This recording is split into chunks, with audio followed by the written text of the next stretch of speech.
বাংলাদেশ নিয়ে শুরু হয়ে গেল কঠিন ষড়যন্ত্র। চৈতিদের চৈতালি শুরু হয়ে গেল।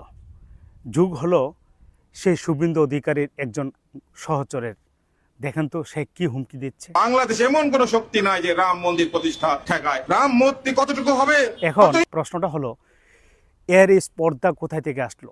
রাম মন্দির বাংলাদেশে হবে, বাংলাদেশে যেখানে 92% মুসলমানদের বসতি, সেই দেশের রাষ্ট্রীয় আইন না মেনে 80 ফুট উঁচু করে একটি রাম মন্দির তৈরি করা হচ্ছে।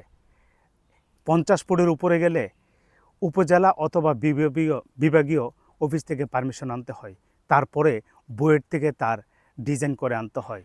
সম্পূর্ণ কিছু পাত্তা তোয়াক্কা না করে তারা রাম মন্দির তৈরি করে ফেলেছে। ওইটা উদ্বোধন করেছে ভারতীয় হাই কমিশনার। বাংলাদেশের গোয়েন্দা বিভাগ কি কলা খাইছে? কি হলো তাদের? কেন তারা এটা বাধা দিচ্ছে না? আর যদি এটা হয়, তাদের স্বপ্ন রংপুর ডিভিশন দখল করে নেবে। শুনুন, বাংলাদেশ ছোট হতে পারে, কিন্তু মাতৃভূমিকে তার জান প্রাণ দিয়ে ভালোবাসে।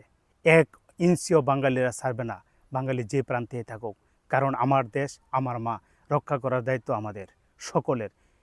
তাদের সাথে সুর মিলিয়ে যে ভাইয়েরা আজ চুপচাপ এবং তাদেরকে সাপোর্ট করছেন, আওয়ামী লীগ আসলে আপনারা এই হয়ে যাবেন, সে হয়ে যাবেন, দেশটাকে ভালোবাসুন। 17 বছরের শাসনভার আপনারা বিবেক দিয়ে প্রশ্ন করুন কতটুকু গণতন্ত্রের মধ্যে ছিল।